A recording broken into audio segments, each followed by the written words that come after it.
আমাকে এই দুনিয়ার নাজ নিয়ামত ভোগ করার জন্যই সৃষ্টি করেছেন নাকি অন্য কোনো কারণ আছে? আমরা দুনিয়ার পিছনে এতই পড়ে গেছি যে আল্লাহ তাআলা যে উদ্দেশ্যে সৃষ্টি করেছেন সেই উদ্দেশ্যকে আমরা ভুলে গেছি। শুধু দুনিয়া দুনিয়া দুনিয়া, এই দুনিয়ার পিছনে আমরা পড়ে আছি। অথচ বালেগ হওয়ার পর থেকে নিয়ে আমার উপরে 5 ওয়াক্ত নামাজকে ফরজ করা হয়েছে, সেই নামাজ আমরা পড়তেছি না। যুবক ভাইরা খুব খেয়াল করে শুনবেন, আল্লাহ তাআলা কেন আমাকে পাঠাইলেন? আমি কোথায় ছিলাম, কোথায় আসলাম, কোথায় যাব? কেন আল্লাহ তাআলা আমাকে দুনিয়াতে পাঠাইলেন? কেনই বা মানুষ হিসাবে আল্লাহ তাআলা আমাকে পাঠাইলেন? এই প্রশ্নগুলো একটু নিজের বিবেককে করা দরকার। আজকে আমরা তাফসীর মাহফিলে আসছি, কিছু নিয়ে যাওয়ার উদ্দেশ্যে আসছি। তো কি নিয়ে যাব? নিয়ে যাওয়ার কি আছে? আমি বলবো আমরা আজকের এই মাহফিল থেকে 5 ওয়াক্ত নামাজের শিক্ষা নিয়ে যাব।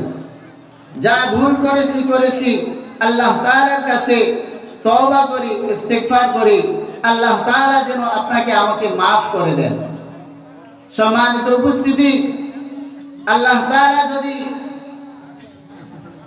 আপনাকে আমাকে জিজ্ঞাসা করেন যে বান্দা আমি দুনিয়াতে পাঠাইছিলাম, দুনিয়াতে পাঠানোর পরে এত নাজ নিয়ামত তোমাকে আমি দান করেছিলাম, এর বিনিময়ে তুমি আমার কাজ কতটুকু করছো?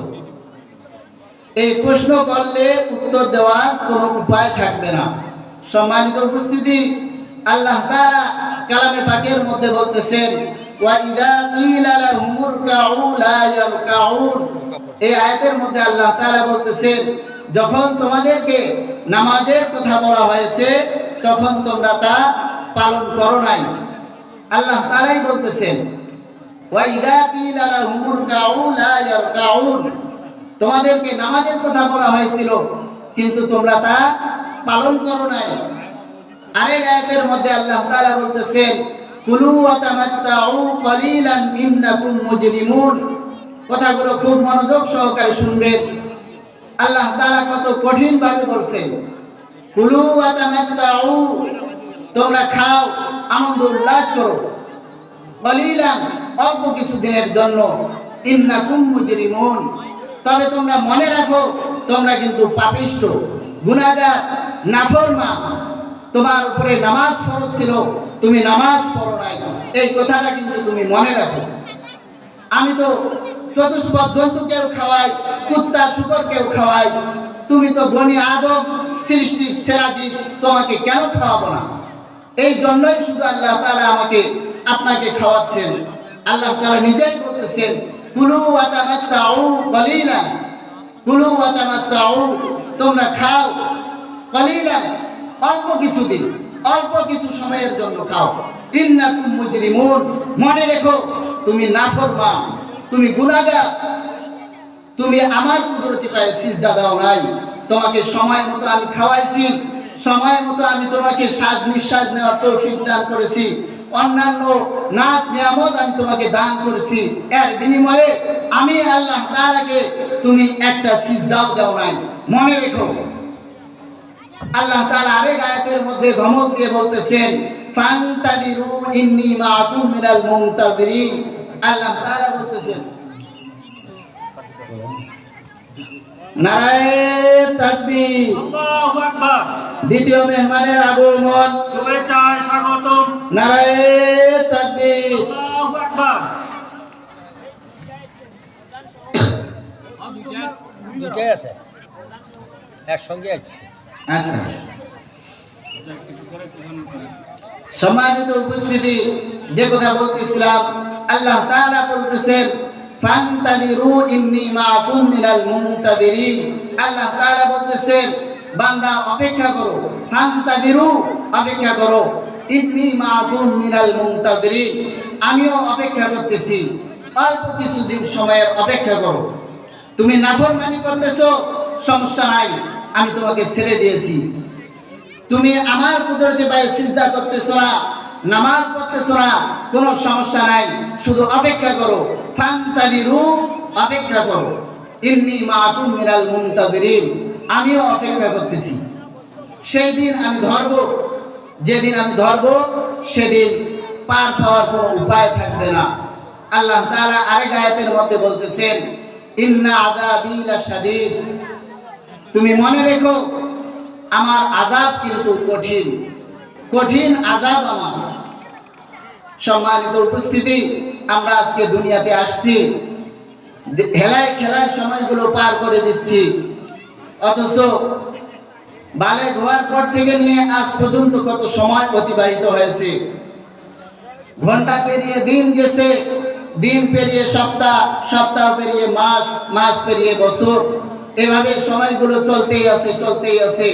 প্রতিদিন মসজিদ থেকে আমাকে আহ্বান করা হচ্ছে, দৈনন্দিন 5 বার আমাকে আহ্বান করা হচ্ছে, নামাজের দিকে ডাকা হচ্ছে, কিন্তু আমার কর্ণকুহরে এই আহ্বান ঢুকতেছে না।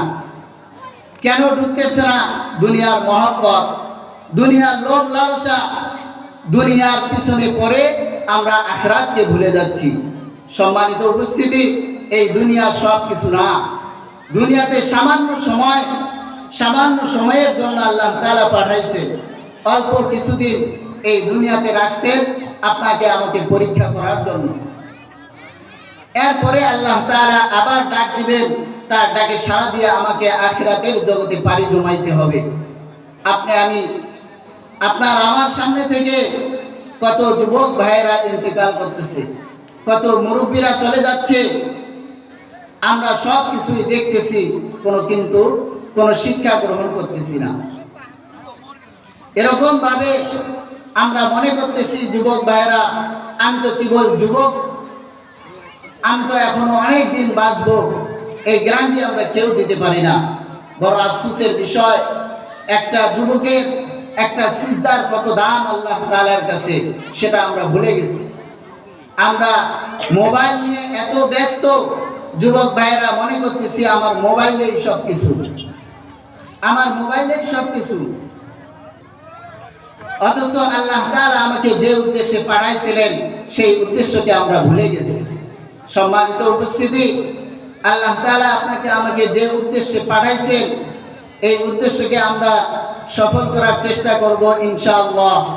ওয়া আখিরু দাওয়ানা আলহামদুলিল্লাহি রাব্বিল আলামিন।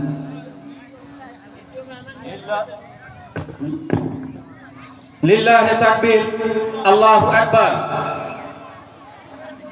সম্মানিত তৌহিদি জনতা, আমাদের সামনে আজকে দ্বিতীয় মেহমান হিসেবে যিনি তাফসীর পেশ করবেন আমাদের মাঝে উপস্থিত হয়েছেন।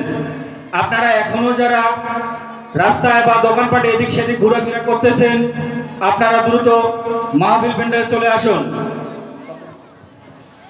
সম্মানিত তৌহিদি জনতা, আপনারা এখনো যারা এদিক সেদিক ঘোরাফেরা করতেছেন দ্রুত চলে আসুন।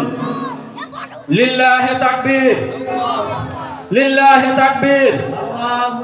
চাকিনিয়া মন্ডলপাড়ার উদ্যোগে আজকের এই কোরআন মাহফিলের আমাদের দ্বিতীয় মোহাম্মদ ছেড়ে কোরআন আমাদের মাঝে চলে এসেছে। আপনারা যারা এখনো রাস্তায় বা এদিক সেদিক ঘোরাফেরা করতেছেন, আপনারা দ্রুত চলে আসুন, মাহফিল প্যান্ডেলে দ্রুত চলে আসুন। মা বোনেরা রাস্তা দিয়ে যাচ্ছে, আমাদের যে স্বেচ্ছাসেবী আছে আপনারা ওনাদের যাওয়ার ব্যবস্থা করে দিন, এবং যারা রাস্তায় দাঁড়িয়ে আছেন অনুরোধ করতেছি আপনারা বসে পড়ুন, মাহফিলের আদব বজায় রেখে আপনারা বসে পড়ুন। যারা স্বেচ্ছাসেবী হিসেবে আছেন, মা বোনেরা রাস্তা দিয়ে যাচ্ছে, আপনারা যাওয়ার ব্যবস্থা করে দিন। সম্মানিত উপস্থিতি, সম্মানিত তৌহিদি জনতা, আমাদের মাঝে আমাদের বিশেষ মুফাচ্ছির, জননন্দিত মুফাচ্ছির কোরআন, বিশিষ্ট ইসলামী চিন্তাবিদ মাওলানা মোহাম্মদ আবুল কালাম আজাদ খানসামা, ভাইস প্রিন্সিপাল পুরান বিন্নাকুড়ি দারুল সালাম আলিম মাদ্রাসা, চিরিরবন্দর, দিনাজপুর, উনি আমাদের মাঝে উপস্থিত হয়েছেন। আপনারা দয়া করে স্টেজে প্যান্ডেলে বসে পড়ুন। এখন আমাদের সামনে কোরআন ও হাদিস থেকে মূল্যবান তাফসীর পেশ করবেন বিশেষ মুফাজ্জির, জননন্দিত মুফাজ্জির কোরআন, বিশিষ্ট ইসলামী চিন্তাবিদ মাওলানা মোহাম্মদ আবুল কালাম আজাদ, ভাইস প্রিন্সিপাল পুরান পিন্নাকুড়ি দারুল সালাম আলিম মাদ্রাসা, চিরির বন্দর, দিনাজপুর। ওনাকে ওনার মূল্যবান কোরআন ও হাদিস থেকে তাফসীর পেশ করার জন্য বিশেষভাবে অনুরোধ করতেছি।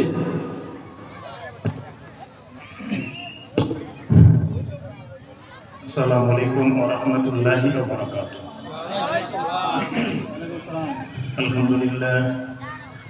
আলহামদুলিল্লাহ নাহমাদুহু ওয়া নাস্তাঈনুহু ওয়া নাস্তাগফিরুহু ওয়া নু'মিনু বিহি ওয়া নাতাওয়াক্কালু আলাইহি ওয়া না'উযু বিল্লাহি মিন শুরুরি আনফুসিনা ওয়া মিন সাইয়্যাতি আ'মালিনা।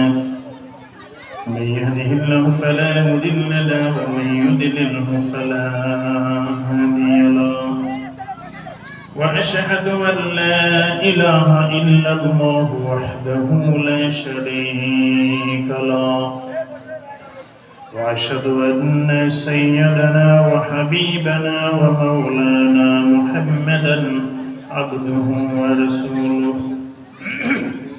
الذي أرسله بالحق بشيرا ونذيرا وداعيا إلى الله بإذنه وسراجا منيرا. فقد قال الله تعالى في كلامه المجيد وفرقانه الحميد.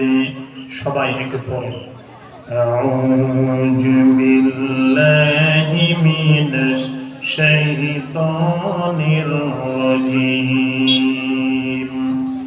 بسم الله الرحمن الرحيم. إن الله يأمر بالعدل والإحسان وإيتاء ذي القربى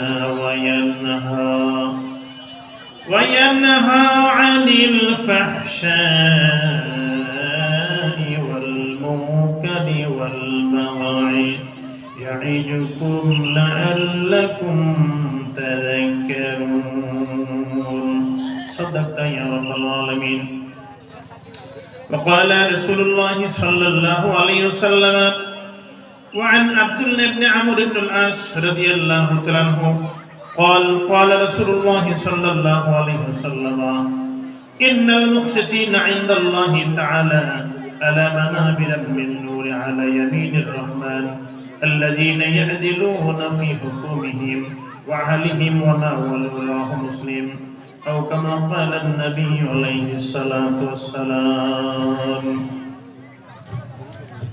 যদি কথা দাও বন্ধু দিনের পথে দৃঢ় থাকবে, যদি কথা দাও দিন কায়েমের অগ্রণী ভূমিকা রাখবে, তবে তোমাকে গান শোনাবো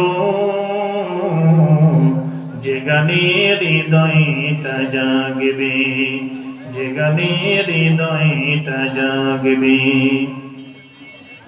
আমার গান যদি তোমার মনে হৃদয়ের ফুল ঝরায়। আমি একটা লক্ষ্য করছি, এই যে বাইরে যে লোকজন খুব চিল্লাহাল্লা করতেছে, আমি শুরুতে দিনের সাথে আহ্বান করছি যারা বাইরে আছেন আপনার মেহরবানি করে সবাই সামনে চলে আসেন। প্রিয় উপস্থিতি, এটি রিয়াজুল জান্নাতের ভিতরে আপনারা বসবেন, বাইরে ঘোরাঘুরি করলে খুবই খারাপ দেখায় বিষয়, আর আওয়াজ হচ্ছে, এগুলো বন্ধ করে দিয়ে দেন। আজকের এই চাকিনিয়া মন্ডলপুরা দায়ী মসজিদের উন্নতি কল্পে যুব সমাজের উদ্যোগে ৮ম বার্ষিকী তাফসীর কোরআন মাহফিলের জনাব সম্মানিত সভাপতি সাহেব জনাব মোহাম্মদ সুলতান আলী, সহসভাপতি জনাব মোহাম্মদ মাহতাবউদ্দিন, আল্লাহ পাক যেন দুইজন মেহমানকে আল্লাহ দ্বীনের জন্য কবুল করে নিয়ে নেন। আবার আরেকজন রয়েছেন জনাব মুসলিম উদ্দিন সাহেব, আল্লাহ পাক সবাইকে ইসলামের জন্য কবুল করুন, জীবনটা কোরআন দিয়ে মানওয়ার করুন, কিয়ামতের ময়দানে আল্লাহ পাক জান্নাতের মেহমান করুন। সকলে বলে আল্লাহুম্মা আমিন। আজকের মাহফিলের প্রধান অতিথি জনাব মোহাম্মদ রবিউল আলম তুহিন ভাই, মাননীয় চেয়ারম্যান ৫ নং ভাবকি ইউনিয়ন পরিষদ। বিশেষ অতিথি জনাব শরীফুল ইসলাম প্রধান, বিশিষ্ট ব্যবসায়ী ও সমাজসেবক এবং সাবেক জেলা পরিষদ সদস্য খান জামাল। আল্লাহ পাক যেন মেহমানদেরকে কোরআনের জন্য কবুল করেন, কিয়ামতের ময়দানে জান্নাতের বাগান দান করে দিয়ে দেন। সকলে বলে আল্লাহুম্মা আমিন। আজকের মাহফিলে আলোচনা করে ধন্য করবেন প্রখ্যাত ইসলামী চিন্তাবিদ, আলিম দ্বীন, মুফাসসিরে কোরআন জনাব হযরত মাওলানা হাফেজ শফিকুল ইসলাম সাইফি সাহেব মাদাদিল্লুহুল আলী, মুফাসসির কুড়িগ্রাম কামিল মাদ্রাসা। আল্লাহ পাক যেন দেশ এবং জাতির কল্যাণে যে কথাগুলি বলা প্রয়োজন আল্লাহ পাক যেন ভাইয়ের জবানে বের করে দেন, আমরা সবাই যেন সেখান থেকে পাথর সংগ্রহ করতে পারি। আল্লাহ কবুল করুক। আর একবার বলছি আমিন। আজকের মাহফিলে কথা বলেছেন জনাব হযরত মাওলানা মিজানুর রহমান জিহাদি, নিশ্চয় ভালো কথা বলেছেন। আল্লাহ পাক তার আলোচনা থেকে আমাদের সবাইকে ফায়দাবান করুন। আমার ডানে বামে সামনে পিছনে বসা সর্বকালের সর্বযুগের শ্রেষ্ঠ সন্তান ওলামা হযরত, দিনদার ইমানদার মুসলমান ভাইরা, পাশে বসা মা এবং বোনেরা, আইন শৃঙ্খলায় দায়িত্বরত ব্যক্তিবর্গ, যদি থেকে থাকেন সাংবাদিকবৃন্দ, আমরা আমাদের মহান মনিব আল্লাহ পাকের দরবারে অত্যন্ত বিনয়ের সাথে, অত্যন্ত আদবের সাথে প্রাণ খুলে কালেমাতে শুকর আদায় করছি যে মহান আল্লাহ জাল্লা শানুহু আমাদেরকে দয়া করে মেহেরবানি করে আজকের এই পবিত্র আয়োজনে বসার সুযোগ করে দিলেন। পাশাপাশি আমল নামার থেকে পাপ মাইনাস করে লক্ষ লক্ষ সওয়াব আমাদের আমল নামায় দান করছেন। ওই আল্লাহ পাকের দরবারে অত্যন্ত বিনয়ের সাথে, অত্যন্ত আদবের সাথে আমরা সবাই প্রাণ খুলে শুকরিয়া জ্ঞাপন করছি। সবাই বলছি আলহামদুলিল্লাহ। একটু বলি রব্বানা লাকাল হামদ হামদান কাসীরা তাইয়িবান মুবারাকান ফীহি। দুরূদ ও সালাম বর্ষিত হোক মুহাম্মদুর রাসূলুল্লাহ সাল্লাল্লাহু আলাইহি ওয়াসাল্লামের উপরে। আল্লাহুম্মা সাল্লি আলাইহি আল্লাহুম্মা বারিক আলাইহি। সকলে বলে আল্লাহুম্মা আমিন। প্রিয় ভাই সকল, আপনারা সবাই কেমন আছেন? আলহামদুলিল্লাহ। আসলে এখন তো ঠান্ডা আসে নাই, মানে পরিবেশটা এমন একটা পরিবেশ, কোনো টেনশন নাই। ঠান্ডাতে তো গতবার ঠান্ডা মনে হয় ভালো ছিল এখানে, এবার তো এখন ঠান্ডা হয় না। কিন্তু টাইমটা কি আগা বসা হয়েছে নাকি ওই টাইমে? কিন্তু গতবার ঠান্ডা ছিল, হ্যাঁ, কিন্তু এবার তো ঠান্ডা নাই। খুব সুন্দর পরিবেশ, আয়োজনও চমৎকার, লোকগুলোও বড় ভালো মানুষ, আপনারাও তো ভদ্র মানুষ। তবে আমার কাছে কিছু আওয়াজ আসছে ডানে বামে, যারা বাইরে ঘোরাঘুরি করছেন। আমি আরেকবার বিনয়ের সাথে বলছি সবাই চলে আসেন। আমি কোনো সময় নিব না, সরাসরি শুরু করছি আল্লাহর কোরআন থেকে। আমি আপনাদের সামনে পবিত্র মহাগ্রন্থ আল কুরআনুল কারীমের একটা আয়াত আমি পড়েছি, সূরা নাহল 90 নম্বর আয়াত। এই সূরাটির এই আয়াতটি আমার মনে হয় যারা মসজিদে যায় এমন কোনো মানুষ নাই যে আয়াতটা শুনে নেয়। অর্থাৎ প্রত্যেক জুমার দিন ইমাম সাহেব দ্বিতীয় খুতবায়, সানি খুতবাতে এই আয়াতটা তেলাওয়াত করে থাকেন। আমি চিন্তা করলাম যখন স্টাডি করি যে এতগুলি আয়াত আছে কোরআনে, এই এতগুলি আয়াত থাকার পরে এই আয়াতটিকে খুতবাতে বেছে নেওয়া হলো কেন, একটা প্রশ্ন। আমি পরে স্টাডি করে দেখলাম সর্বনাশ, এ তো মারাত্মক আয়াত। একজন সাহাবী রাসূল বলেছেন, যদি কুরআনুল কারীম মানতে চায় শুধুমাত্র একটা আয়াত, সূরা নাহলের 90 নম্বর আয়াত, একটা আয়াত যদি মানুষ মানতে পারে তাহলে পুরো কোরআন মানার সব আল্লাহ আমল নামায় দান করে দিয়ে দিবে। তাহলে এত যদি সহজ হয়, শুধুমাত্র একটা আয়াত মানলে যদি আমরা পুরো কোরআন মানার সব পাই, তাহলে কেন মানব না আয়াতটি? দেখি আমরা আজকের এই আয়াত থেকে আলোচনা করতে চাচ্ছি, যদি আল্লাহ পাক তৌফিক দান করেন। প্রিয় উপস্থিতি, এই আয়াত আলোচনা করার আগে আমি শুরু করছি, এই আয়াত নাজিল হলো কেন, অবতীর্ণের প্রেক্ষাপটটা বললে সুবিধা হয়। আজ থেকে ১৫০০ বছর আগে আপনার আমার প্রিয় নবী, বিশ্ব নবী জনাবে মুহাম্মদুর রাসূলুল্লাহ বলেন সাল্লাল্লাহু আলাইহি সাল্লাম, তিনি তার উঠানে বসে আছেন। এমন সময় ওসমান ইবনে মাজুন নামে একজন সাহাবী, তিনি যাচ্ছিলেন রসুলের বাড়ির উদ্দেশ্যেই। যখন রসুলের বাড়ির উদ্দেশ্যে উনি চলে গেলেন, রসুল তাকে দেখতে পেয়ে বলছে, ওসমান বসবে না? কয়েছি হুজুর বসার জন্য আসছি। তা বসো। রসুল তাকে বসতে দিলেন, ওসমান বসলেন। রসুল যখন কথা বলতেন, হাদিসে পড়েছি রসুল মানুষের মুখের দিকে তাকিয়ে খুব গুরুত্ব দিয়ে কথা বলতেন এবং গুরুত্ব দিয়ে কথা শুনতেন। আমরা অনেক সময় মানুষ কথা বললে আরেক দিকে মুখ করি, এদিকে মুখ করি, গুরুত্ব কম দেই। এটা সুন্নাহর খেলা। রাসূল যখন কথা বলতেন এবং শুনতেন, একবারই মুখের দিকে তাকিয়ে কথা শুনতেন এবং বলতেন, তাতে খুব ভালো। আল্লাহর হাবিব বললেন, ওসমান তোমার সঙ্গে কথা বলবো। নবীজি তার সঙ্গে কথা বলা শুরু করে দিয়ে দিলেন।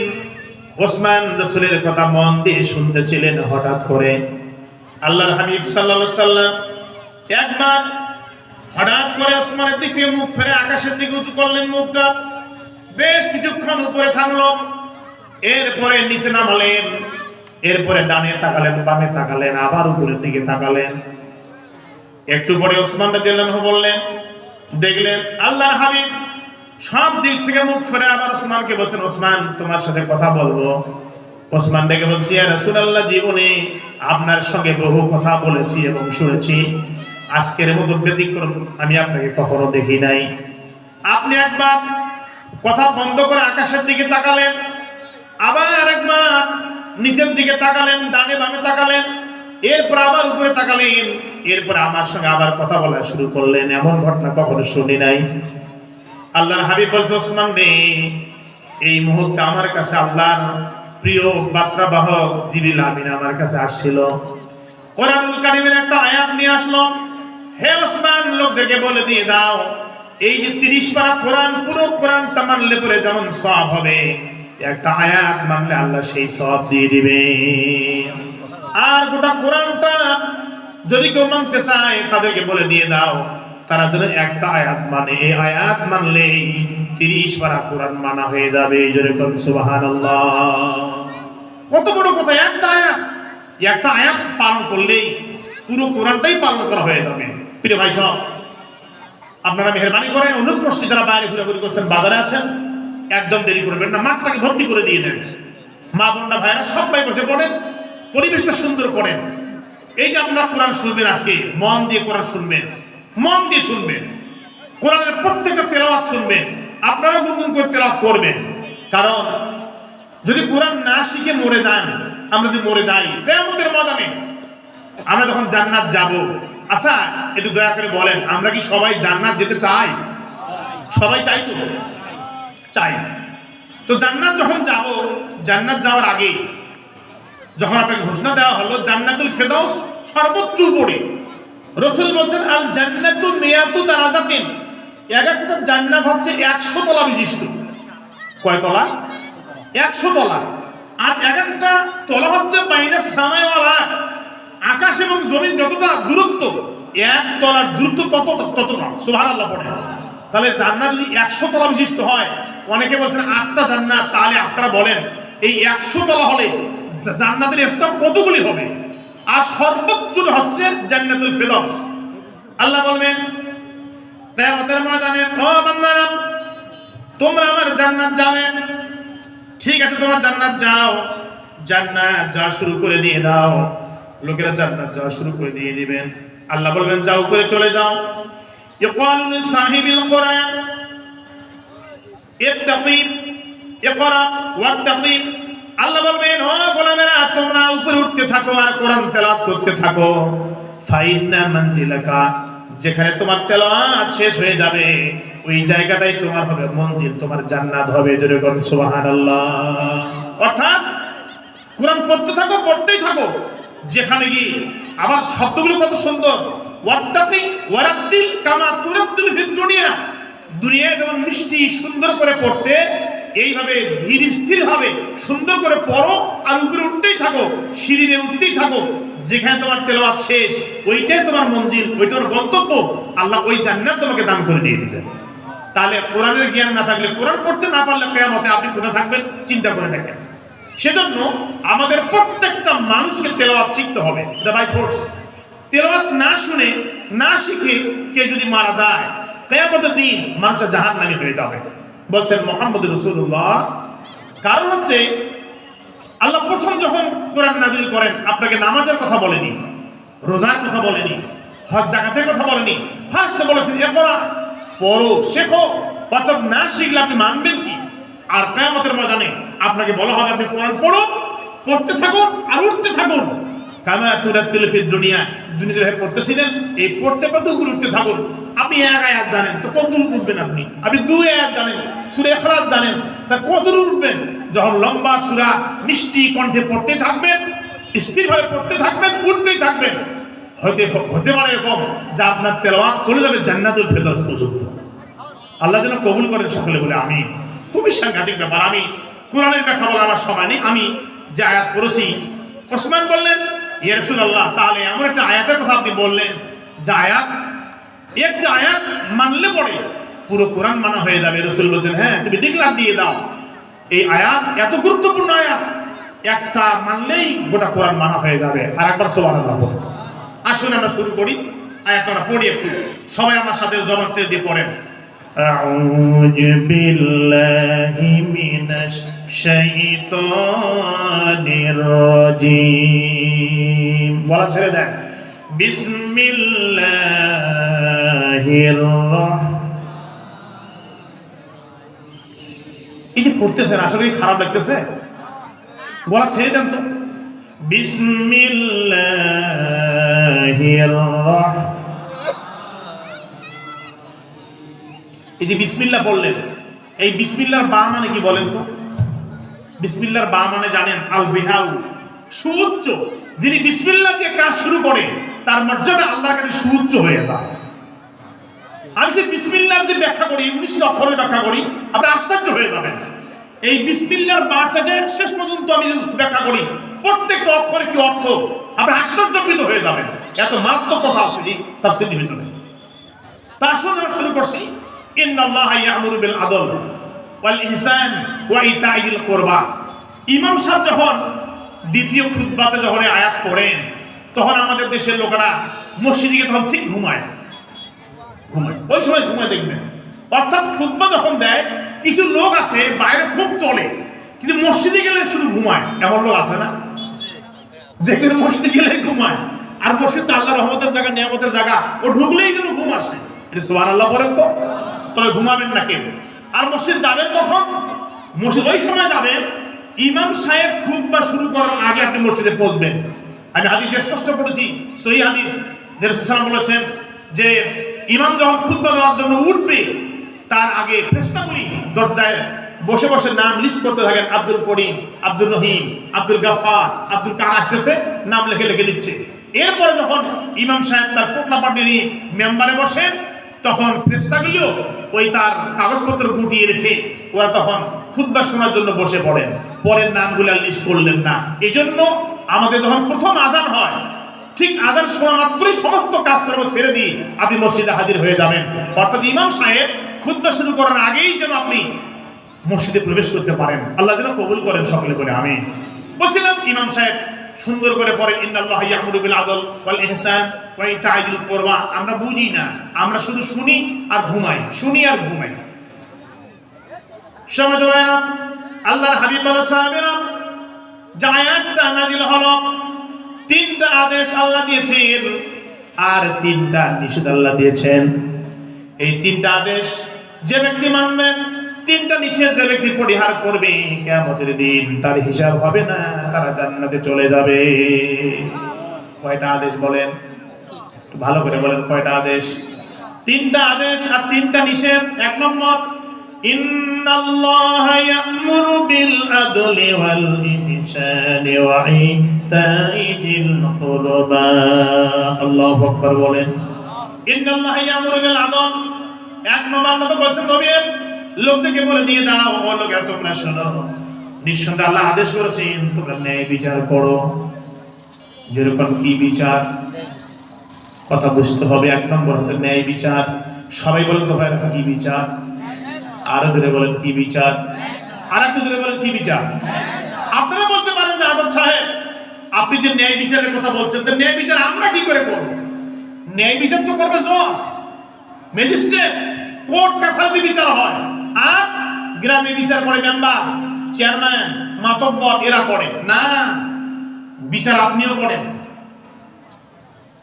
রাসূলকে বলা হবে, ইয়া রাসূলুল্লাহ, সাধারণ মানুষ কেমন করে ন্যায় বিচার করবেন? আল্লাহর হাবিব বললেন, মানুষের ন্যায় বিচার শুরু হবে মানুষের বাড়ি থেকে। ধরে বলেন তো কোথা থেকে?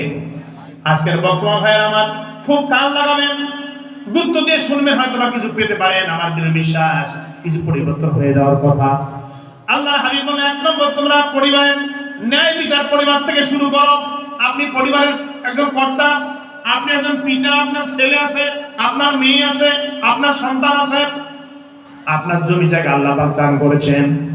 দেখবেন কিছু লোক যখন হজে যায়, মাইন্ড করবেন না, ডোন্ট মাইন্ড, হজ যাওয়ার সময় কিছু লোক আছে আত্মীয় স্বজনকে ডাক দেয়, আর কি করে ওই মেয়েদেরকে ডাকে, জামাইদেরকে ডাকে, ছেলেদেরকে ডাকে, বাবা আমি তো হলে যাচ্ছি, ফিরে আসবো কিনা জানি না, 45 দিন থাকবো সেখানে, আমি আসবো কিনা, তার এই জমি জায়গা আমি ভাগ করে দিচ্ছি। কত বিঘা জমি না? 50 বিঘা। কত বিঘা? 1 ছেলে 2 মেয়ে, 1 ছেলে 2 মেয়ে। কত ভালো করে বুঝতে হবে, কিন্তু মারাত্মক কথা বলছি, এই রোগ আমাদের ভিতরে আছে। 50 বিঘা সম্পত্তি, 1 ছেলে, কয় মেয়ে বলছিলাম? 2 মেয়ে। ইসলাম বিধান দিয়েছে 1 ছেলে সমান 2 নারী। তাহলে 50 বিঘা সম্পত্তি আপনি যদি ভাগ করেন, তাহলে 2 মেয়ে পাবে 25 বিঘা, আর 1 ছেলে পাবে কত? 25 বিঘা। আবার যদি আপনি সরাসরি মানে বন্টন করেন, তাহলে এখানে আপনার বউ কিছু পাবে, আপনার ভাই কিছু পাবে, পরিজন কিছু পাবে, সবগুলি দেখা যাবে যে আপনার ছেলে পাবে প্রায় 24 বিঘার মতো, আপনার মেয়েদের পাবে 24 বিঘার মতো। আর ওই হাজী সাহেব যখন যাবেন, আবার রাগ করিয়েন না, এটা শুধু উদাহরণ দিচ্ছি, হাজী সাহেব এই 50 বিঘা সম্পত্তির ভিতর থেকে 2 মেয়েকে দিয়েছেন 10 টাকা করে 1 বিঘা, আর 49 বিঘা মাটি লিখে দিয়েছে ছেলেকে। কথা বোঝেন নাই মনে হয়? কয় বিঘা? 49 বিঘা ছেলেকে লিখে দিয়েছে, আর 2 মেয়েকে 10 টাকা করে 1 বিঘা দিয়েছে। এরকম এক ঘটনা ঘটলো, আমাকে এক লোকে বলছে, চাচা এই ঘটনা ঘটছে, আমার সম্পদ এইভাবে ভাগ করছে, আমার শ্বশুরের কি হক হবে কিনা, তোমার জামাই তো। আমি বললাম, বাবা তোমার শ্বশুর হজ করছে, আমি দোয়া করে আল্লাহ কবুল করুক, তবে আমি দোয়া করলেও হবে না, মানুষের হক যে ব্যক্তি নষ্ট করে হজে যাবে, তার হজ কিয়ামত পর্যন্ত কবুল হবে না। একবার না, ওই 100 বার হজ করলে হজ কবুল হবে না। আপনি আপনার মেয়েকে ঠকিয়েছেন, আপনার পরিবারকে ঠকিয়েছেন, আপনি ধ্বংস করে দিয়েছেন, আপনি আপনার আখিরাতকে শেষ করে দিয়েছেন। বাংলাদেশের প্রায় ঘরে ঘরে দেখবেন মেয়েদেরকে সম্পদ মানুষ দিতে চায় না, ঠিক কিনা বলেন? কেন এই রোগ? কেন এই রোগ? এই জন্য ইমাম সাহেব যখন খুতবা দেয়, প্রত্যেক জুমার দিন বলে, ইন্নাল্লাহ ইয়ামুরু বিল আদল, মানে এই বেটারা খবরদার মেয়েকে ঠকাস না, ছেলেকে ঠকাস না। আবার কোন ছেলেকে বেশি দেয়, কোন মেয়েকে বেশি দেয়, কোন মেয়েকে কম দেয়, ছেলেকে বেশি দেয়। এই রোগ আমাদের ভিতরে আছে কিনা বলেন? তাহলে আপনি হজে গেছেন, আপনি বলতেন আমি মারা গেলে পরে শরীয়ত অনুযায়ী তোমরা ভাগ করে নিবা, বেদাল শেষ। আপনি ভাগ করতে গিয়ে মারাত্মক অন্যায় করে ফেলছেন। এই জন্য আল্লাহ হাবিব বললাম, ইন্নাল্লাহা ইয়ামুরু বিল আদল, ও লোকেরা 1 নম্বর হলো তোমরা ন্যায় বিচার করো। সাহাবারা বলতেন, হুজুর আমরা ন্যায় বিচার কেমন করে করব? নবীজি বললেন, 1 নম্বর ন্যায় বিচার তোমরা করো, তোমাদের বাড়ি থেকে শুরু করে দিয়ে দাও। একটা হাদিস বলে দিয়ে দেই, সাইয়েদনা নুমান বিন বশির বলেন, সাইয়েদনা নুমান তার পিতার কথা জানতে গিয়ে, হাদিসের ভিতরে আছে, বুখারী মুসলিমের হাদিস, সাইয়েদনা নুমান বলেন, আজ আমার বাবা আমাকে ডেকে বলেন, বাবা আমি তোমার একটু সম্পদ দিয়ে দেব। মনে করেন 1 বিঘা মাটি তাকে দিয়ে দিলেন। কয় বিঘা? কথা বোঝা যাচ্ছে আমার? কয় বিঘা? ওখানে বিঘা লেখা নাই, উদাহরণ দিচ্ছি, 1 বিঘা। 1 বিঘা মাটি লিখে দিয়ে দিলাম। নোমানের মা খুব চালাক মহিলা ছিল, অত্যন্ত ভদ্র মহিলা ছিলেন, জীবনে কখনো ঝগড়া করতেন না, জোরে কথা বলতেন না। একটু মারহাবা দেন, আরো জোরে মারহাবা দেন। মানে নোমানের মা বশিরের বউ খুব ভদ্র মহিলা ছিলেন, কখনো ঝগড়া করতেন না, বাড়িতে কখনো উঁচু গলায় কথা বলতেন না। এটা আওয়াজ দিয়ে বলেন, এরকম ভদ্র মহিলা কি সমাজে আমাদের থাকে না? আর কিছু কিছু মহিলা থাকে খুব ঝগড়াতে, উচ্ছৃঙ্খল, চিল্লা হাল্লা, বাড়ি কেঁপে দিয়ে দেয়, এমনও ভদ্র মহিলা আছে। তো নোমানের মা বশিরের বউ অত্যন্ত ভদ্র মহিলা ছিলেন, স্বামীর সঙ্গে জীবনে তর্ক করতেন না। এটা মারহাবা বলেন তো। তো যখন বাপ যখন বললো, বাবা আমি তোমাকে জমি লিখে দিলে, 1 বিঘা লিখে দিয়ে দিলেন, তো নোমানের মা চিন্তা করলো, আমার স্বামী তো ভুল পথে চলে গেছে, কারণ 1 সন্তানকে জমি লিখে দিচ্ছে, বাকি থেকে দিচ্ছে না, এ তো গুনাহগার হয়ে যাবে, একে বাঁচানো যায় কি করে? আমি যদি এখন বলি তো বলবে, হ্যাঁ আমি তোমার বাপের জমি দিচ্ছি, তো লেকচার মারাই তো আমার কাছে। তো কি করা যায়? বুদ্ধি শুদ্ধি করে চিন্তা করলো, না একটা সহজ কাজ করতে হবে। স্বামীকে দেখে বলতেন, স্বামী আমার জমি কি লিখে দিয়েছো? কয় হ্যাঁ, আমি আমার নোমানকে জমি 1 বিঘা লিখে দিয়ে দিলাম। বেগম, তোমার কি কোনো আপত্তি আছে? বেগম ডেকে বলছেন, স্বামী আমার, তোমার সম্পদ তুমি লিখে দিচ্ছ, আমি আপত্তি করবো কেন? তবে আমার একটা অনুরোধ থাকবে, পরামর্শ থাকবে, তুমি আমার কথা মানবা? কয় হ্যাঁ বলো, তোমার কেন কথা মানবো না? কয় স্বামী আমার, তুমি মেহেরবানি করে দয়া করে আমার এই ছেলেটাকে নিয়ে বিশ্ব নবীর দরবারে একবার হাজির হয়ে যাও। তুমি তোমার রাসূলের কাছে গিয়ে বলো, হুজুর আপনি আমার এই ছেলে, আমি 1 বিঘা জমি লিখে দিচ্ছি, আপনি সাক্ষী হয়ে যান, এটা আমার বড় ইচ্ছা, আপনি সাক্ষী হলে আমি খুশি হয়ে যাব। একটু মারহাবা দেন, আরো ভালো করে বলেন, আমি খুশি হয়ে যাব। মাত্র 1 বিঘা জমি লিখে দিচ্ছি হুজুর, আপনি একটু সাক্ষী হন। আসলে নোমানের মা এমন মহিলা ছিলেন, চিন্তা করলো নবীর কাছে গেলে পরে ন্যায় বিচারটা পাওয়া যাবে। সুবহানাল্লাহ, ন্যায় বিচার। আল্লাহ বলছেন, ইন্নাল্লাহা ইয়া'মুরু বিল আদলি ওয়াল ইহসানি ওয়া ইতা'i যিল কুরবা ওয়া ইয়ানহা আনিল ফাহশাই ওয়াল মুনকার। আল্লাহু আকবার বলেন। সমাদয়রা নোমানকে নিয়ে তার বাবা চলে গেল বিশ্বনবীর দরবারে। নবীজিকে কি বলছেন, হুজুর আমি আপনার কাছে এলাম একটা ছোট্ট বিষয় নিয়ে। কি বলো? বলছেন, হুজুর আমি আমার এই যে ছেলে নোমানকে নিয়ে এলাম, আমি তাকে 1 বিঘা জমি লিখে দিয়েছি। আমি আগেই বলেছি বিঘা উল্লেখ নেই, আমি এটা বানিয়ে বলছি উদাহরণস্বরূপ। 1 বিঘা জমি লিখে দিয়ে দিলাম, কিন্তু আমার বউ আমাকে বলেছে আমি যেন আপনাকে সাক্ষী রাখি। ইয়া রাসূলুল্লাহ, আপনি মেহেরবানি করে সাক্ষী দিয়ে দেন, আপনি সাক্ষী থাকেন। একটু জোরে মারহাবা কোন, আর একটু ভালো মারহাবা কোন। নোমান যখন বলল, নোমানের বাপ যখন বলল আমি নোমানকে জমি দিয়ে দিয়েছি 1 বিঘা, আপনি সাক্ষী হন। রাসূল তখন কি বললেন তার শব্দগুলো শুনুন। ফাকাল রাসূলুল্লাহ সাল্লাল্লাহু আলাইহি ওয়াসাল্লাম আফআলতা হাদা বিওয়ালিদিকা কুল্লুহু, এ বশীর তুমি কি তোমার সব ছেলে মেয়েদেরকে জমি লিখে দিয়েছো? ক্বালা, সে বলল না, না দেই নাই। আল্লাহর হাবিব, ইত্তাকুল্লাহ ইয়া নোমান ইয়া বশীর ওয়াদিলু ফি আওলাদিকুম, হে নোমান বিন বশীর, হে বশীর তুমি শোনো, আল্লাহকে ভয় করো।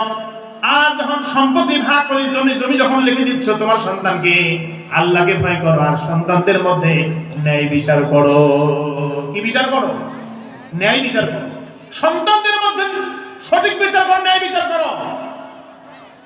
সাইয়েদনা নোমান বিন বশীর বলেন, আমার বাবা আমাকে নিয়ে সেখান থেকে ফিরে এলেন। ফারাদাবি ফারাদাতিল কাসাবা, এরপর আমার বাবা আমাকে বললেন, নোমান আমি তোমাকে জমিটা দিয়েছি, তা আমি আবার ফেরত নিয়ে নিলাম। বশীর থেকে বলছেন, নোমান আমি সর্বনাশ হয়ে যেতাম যদি আমি ওই জমিটা তোমাকে লিখে দিয়ে দিতাম। 1 সন্তানকে দিতাম আর 1 সন্তানকে না দিতাম, কিয়ামতের ময়দানে এই অপরাধের কারণে আমি জাহান্নামী হয়ে যেতাম। বাবা ভাইরা, আমার চাচারা, আপনারা তো সম্পত্তি নিজের সন্তানদেরকে ভাগ করে দিয়েছেন, কাউকে বেশি দিয়েছেন, কাউকে কম দিয়েছেন। আপনি আপনার পথকে শেষ করছেন, আপনি আপনার জান্নাতকে ধ্বংস করে দিয়েছেন। আপনি মেয়েকে দেন না, ছেলেকে দেন, আবার মেয়েকে দেন, ছেলেকে দেন না, পাইছেন কোথায় আপনি? এজন্য আল্লাহ পাক রাসূল বলছেন, প্রথম তোর ন্যায় বিচার শুরু করতে বাড়ির থেকে, তার পরিবার থেকে ন্যায় বিচার শুরু হবে। এটা আল্লাহু আকবার বলেন তো। ওয়াজ জীবনে বহুত শুনছেন আপনারা। আমি মনে করি এই কথাগুলো এখন বলাও হয় না, শোনাও হয় না, আর মানুষ আমলগুলিও করে, অথচ আমলের কারণে মানুষ জাহান্নামে চলে যাবে। পরিবার ন্যায় বিচার করবেন, সকল সন্তানকে সমানভাবে দেখবেন, কাউকে কম বেশি করতে পারবেন না, অথরিটি আপনার নেই। আপনি বলতে পারেন যে সাহেব, আজাদ সাহেব, আপনি যে বললেন ন্যায় বিচারের কথা, ওই ছেলে আমাকে কম ভালোবাসে, তার জবাব সে দেবে আপনার কাছে। আপনি পিতা হিসেবে দায়িত্ব হচ্ছে আপনার, আপনি সঠিকভাবে সবাইকে সমানভাবে গণনা করে দিয়ে দিবেন। এটা আল্লাহ পাকের বিধান, তার বিধান। আপনি কাউকে কম দিলেন, কাউকে বেশি দিলেন, আপনি ধ্বংস হয়ে গেলেন। সুতরাং আজকের এই বক্তব্য তখন কাজে লাগবে যখন আপনি মেহেরবানি করে এর সঠিক বিচারটা করতে পারবেন পরিবারে। আল্লাহ যেন কবুল করেন সকল বলে আমিন।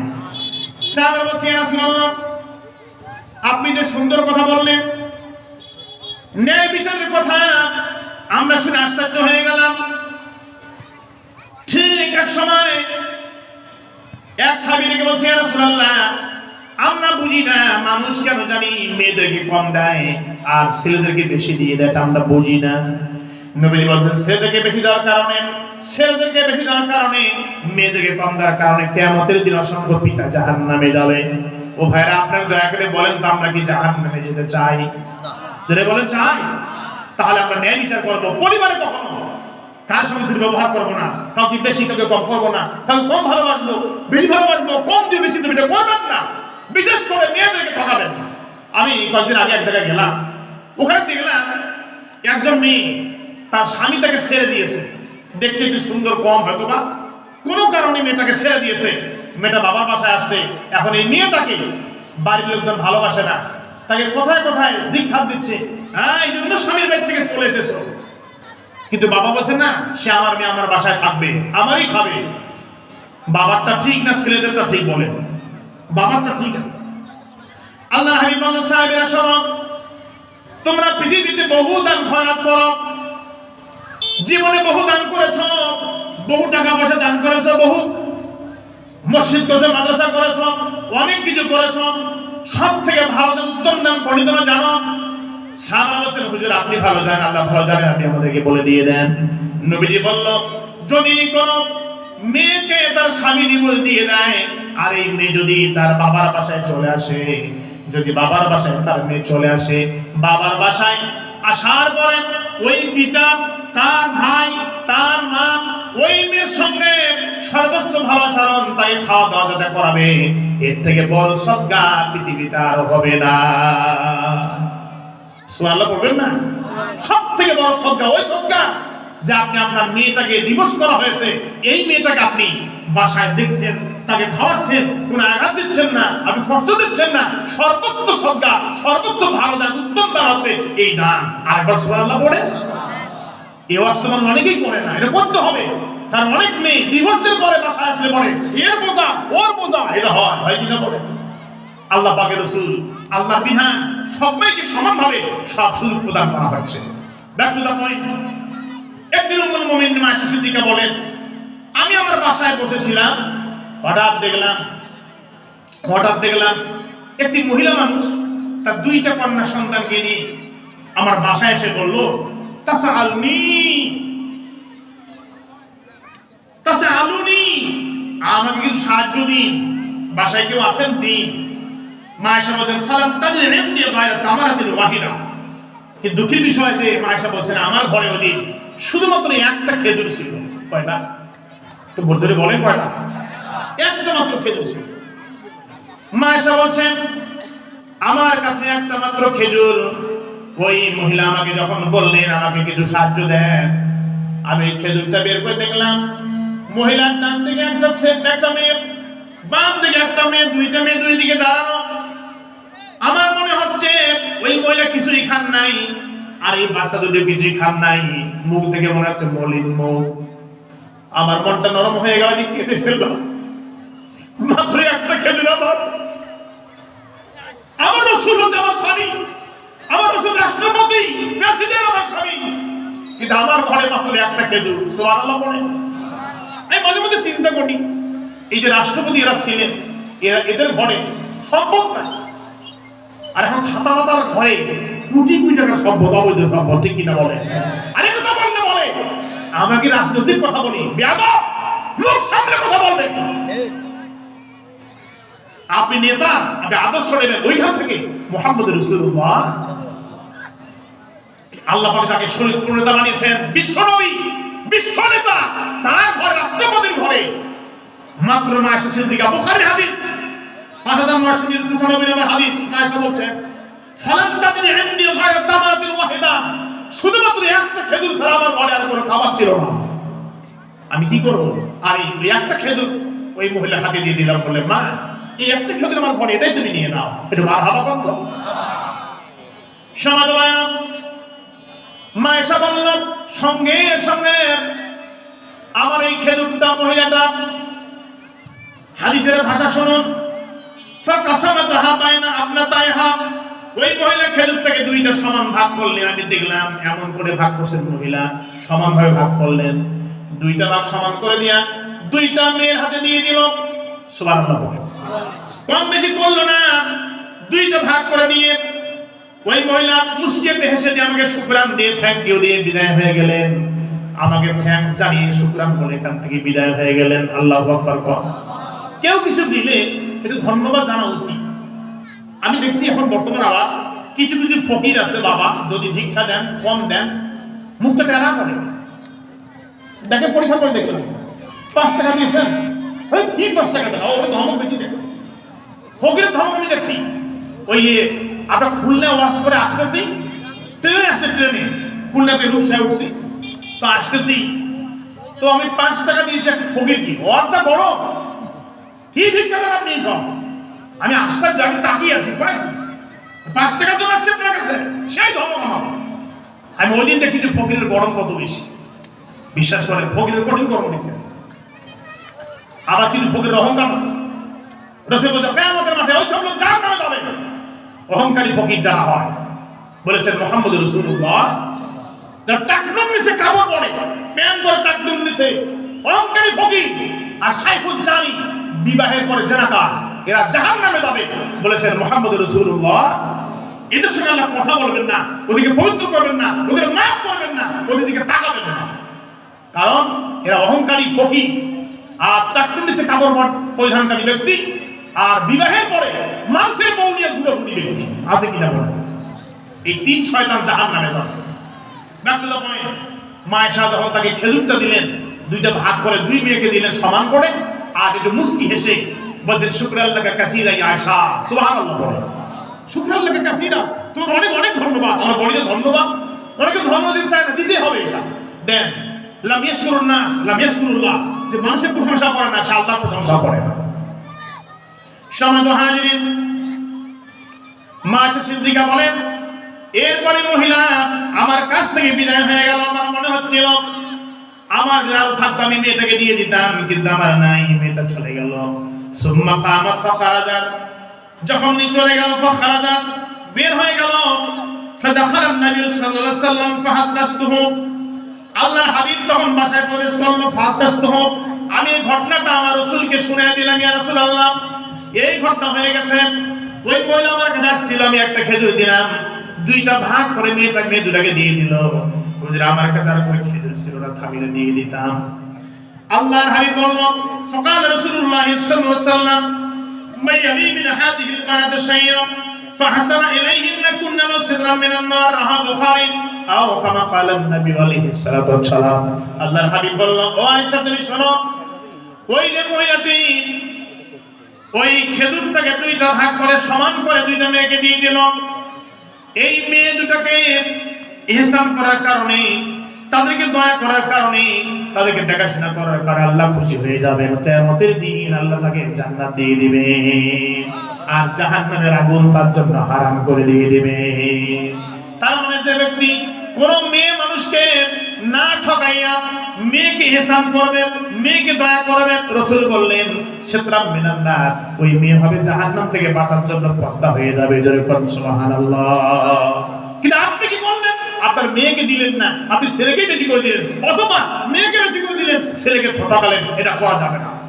আপনাকে সমানভাবে সবাইকে দেখতে হবে। রাহ বুখারী, এটা বুখারী শরীফের হাদিস। সাহাবারা বলছেন, ইয়া রাসূলুল্লাহ, হে আল্লাহর হাবিব, আপনি আমাদেরকে বললেন পরিবারে ন্যায় বিচার করার জন্য, পরিবারে ন্যায় বিচার করো, তাহলে গ্রামের কি বিচার হবে না? অবশ্যই হবে। গ্রামের কিছু মাতব্বর থাকে, চেয়ারম্যান থাকে, মেম্বার থাকে, কিছু আমাদের এলাকায় দেওয়ানি লোক আছে, এরাও বিচার ফয়সালা করে কিনা বলেন, করে কিনা বলেন। ধরেন পাড়ায় একটা ঘটনা ঘটেছে, আপনি এখানকার মহৎ প্রধান, আপনি ব্যক্তি প্রধান, আপনার লোক সম্মান দেয়, আপনি বিচার করতে গেলেন। যাওয়ার পর আপনি 2 পক্ষকে বসায় সুন্দর করে শুনে সঠিক বিচার করলেন, একটু মারহাবা দেন তো, আরো করে মারহাবা দেন। আমি কেন বলছি হাদিসটা শুনলে আশ্চর্য হয়ে যাবে। যদি আপনি এরকম এই পাড়ায়, কোন মহল্লায়, কোন গ্রামে, গঞ্জে একটা ন্যায় বিচার করতে পারেন, কয়টা ন্যায় বিচার? মাথার বেশি বড় লাগবে না, অল্প শুনুন। আল্লাহর হাবিব বলল, যদি কোনো মানুষ একটা সমাজের ভিতরে ন্যায় বিচার করে দিয়ে একটা মাত্র ন্যায় বিচার করবেন, রাসূল বললেন 40 বছর এই লোকটা যে নামাজ পড়ে, রোজা পড়ে, হজ করে, যাকাত করে, ইবাদত করতে যা বোঝায় সমস্ত ইবাদত করে 40 বছর যাবত যে সওয়াব সে পাবে, একটা ন্যায় বিচার করার কারণে কতগুলি সওয়াব তার আমলনামায় আল্লাহ দিয়ে দিবে। আরো ভালো করে সুবহানাল্লাহ বলেন। একটা ন্যায় বিচারের মূল্য এত বেশি। ইন্নাল্লাহা ইয়া'মুরু আন তু'আদ্দুল আমানাতি ইলা আহলিহা ওয়া ইযা হাকামতুম বাইনান নাস আও তাহকুমু বিল আদল। ও লোকেরা, তোমরা শুনে রাখো, যারা দায়িত্বশীল, তোমরা যখন বিচার করবা, ন্যায় বিচার করবা, এটা আমার দিয়ে বলেন তো ভাইরা, হুকুমটা কার? আর যদি বলেন কার হুকুম? ন্যায় বিচার করবা, আল্লাহর হুকুম। একটা ন্যায় বিচার করলে 40 বছর করলে যে সব আমার নামে আল্লাহ দিয়ে দিবেন। আল্লাহু আকবার কোন? এখন বলেন তো ভাই, আমরা 40 বছর বাঁচবো কিনা কোনো গ্যারান্টি আছে নাকি? বলেন, কোনো গ্যারান্টি নাই। কিন্তু একটা ন্যায় বিচার করার কারণে আমরা 40 বছরের ইবাদতের সওয়াব পেয়ে গেলাম। আরেকবার সুবহানাল্লাহ বলেন। কিন্তু আমি বললাম কি, ন্যায় বিচার করতে গিয়ে আমি এই পক্ষের টাকা খাই না, ওই পক্ষেরও ঘুষ খাই না। আচ্ছা, এমন কিছু শয়তান লোক আছে দুই পক্ষের টাকা খায়, এমন লোক আছে না? গোবরে ভাই, তুই দেখা করিস আমার সঙ্গে, ওই ঘুষি বলে দেখা করিস, আর ও বলছে কাশি নিয়ে দেখা করিস। এই শয়তান দুই পক্ষের টাকা নিয়ে নিস, এগুলো হারাম করে আছে না? হ্যাঁ, আসলে কিন্তু বাইরের লোক প্রচুর আছে, আমি বুঝতে পারতেছি। আমি আসার পর থেকে যখন বলছি যে ভাড়া যারা বাইরে আছেন দেরি করবেন, চলে আসেন। আজকে আমাদের যে প্রধান বক্তা, আমি যাকে অত্যন্ত ভালোবাসি, অনেক সুন্দর কণ্ঠ, অনেক সুন্দর জ্ঞানী লোক, জানেওয়ালা ব্যক্তি। আপনারা, আমরা তো মনে করি ওই দক্ষিণবঙ্গে কিছু বক্তা আসে, ভাই সব অমুক ধরি মারো খাবড়াও, বাঘের বেটারে বাঘের বাচ্চা, এগুলি হয় না। আসলে তাফসীর মাহফিল নষ্ট হয়ে যাচ্ছে। ভালো করে কোরআন তাফসীর দেখছেন, এটা কি পুতুল খেলা? আপনি কোরআনে আয়াত পড়বেন, এই আয়াত থেকে আপনি ব্যাখ্যা করবেন, আয়াতের আয়াত, আয়াত থেকে হাদিস, তাহলে এটা তাফসীর হলো। আজকে মাহফিলগুলো মান করবেন না, অনেক মাহফিল আমার নিজের ইচ্ছে করে না। এখন মাহফিলের আসল বিষয় নাই, মূল বিষয়বস্তু নাই, হারিয়ে গেছে। শুধু সে গালি গালাজ তগরম বগরম আছে না? বলেন তো কি দরকার এগুলি? আমি মানুষকে বলি, ভাই আমার তাফসীর মাহফিল করবেন, ইখলাস নিয়ে করবেন, হেদায়েত নিয়ে করবেন, আর যারা শুনবে তারা হেদায়েত নিয়ে শুনুক। অবশ্যই আল্লাহ তাআলা সঠিক পথ দান করে দিবেন। আল্লাহ হচ্ছে দয়ার মালিক, আল্লাহ দয়া করে আমাদের হেদায়েত দিয়ে দিবেন। আল্লাহ তো দেন, সকলে বলে আমিন। যারা বাইরে আছেন, বাইরে প্রিয় ভাইরা আমার, নিয়ত করছি, দেরি করবেন না, চলে আসেন।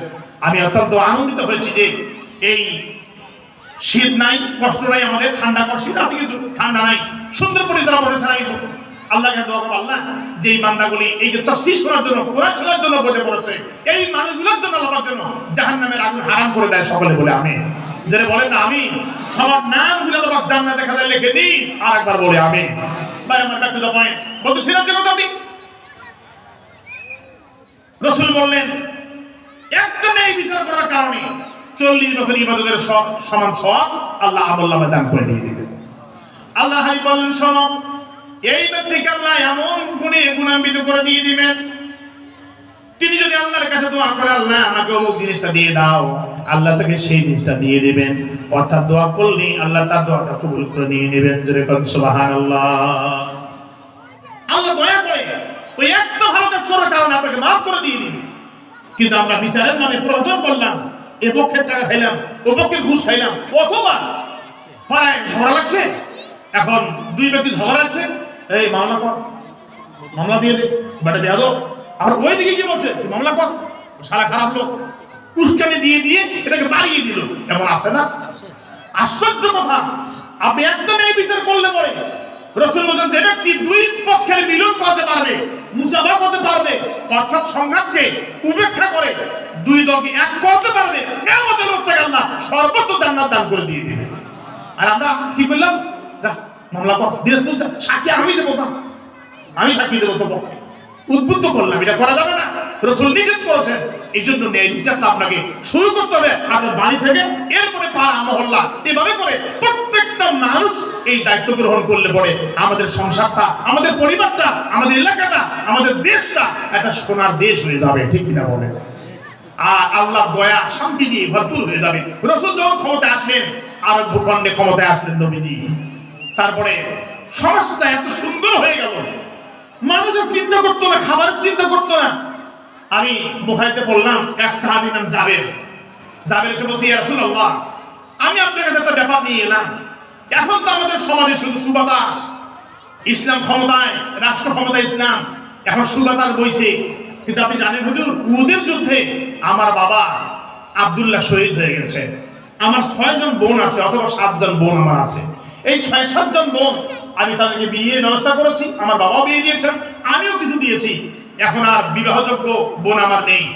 মোটামুটি আমি কয়েকটা বোনকে বিবাহ দিয়েছি, কিন্তু আপনি জানেন না হয়তো আমার আব্বা ইন্তেকালের সময় কিছু ঋণ রেখে গিয়েছেন। কিন্তু আপনি বলুন, সমাজে সুবাতাস, সমাজে শান্তি বিরাজ করছে, ইয়া রাসূলুল্লাহ, কিন্তু আপনি দয়া করে বলুন, হে রাসূল, আমার এই কঠিন সময়ে আজকে এই দিন উহুদের ময়দানে আমার বাবা শহীদ হয়ে গেছে, ঋণের বোঝা রেখে এই ঋণ আমি কেমন করে পরিশোধ করবো? বাংলাদেশ বলে আমাকে খুব চাপ দিচ্ছে, আমাকে টাকা দাও, আমাকে খেজুর দাও, অনেকগুলি ঋণ আছে।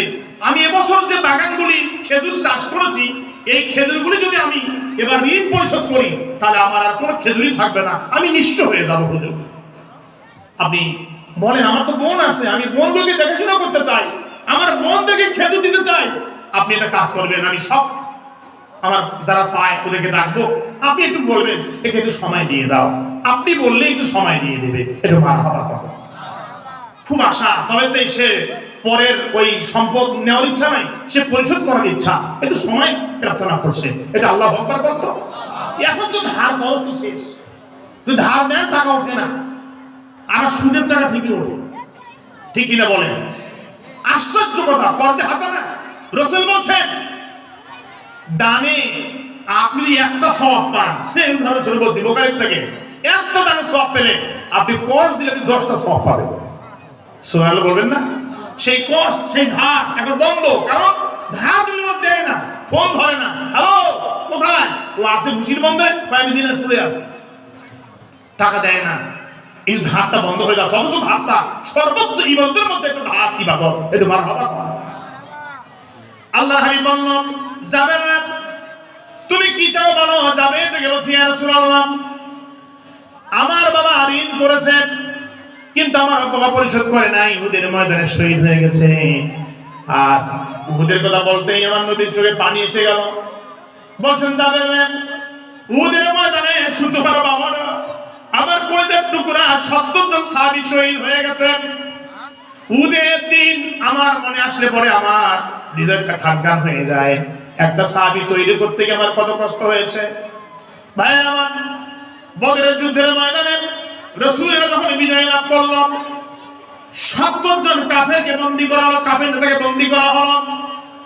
সাহাবারা বলছে, ইয়া রাসূলুল্লাহ, এদের ব্যাপারে সিদ্ধান্ত নিয়েছেন কি, কয়টা পরামর্শ দাও। একজন সাহাবী থেকে বলেন, হুজুর, এই লোকদেরকে, বন্দীদেরকে আমরা মেরে ফেলি, হত্যা করে দিয়ে দেই। আর আবু বকর সিদ্দিক থেকে বলছে, হুজুর, আমরা মুক্তিপণ নিয়ে এদেরকে ছেড়ে দিয়ে দেই।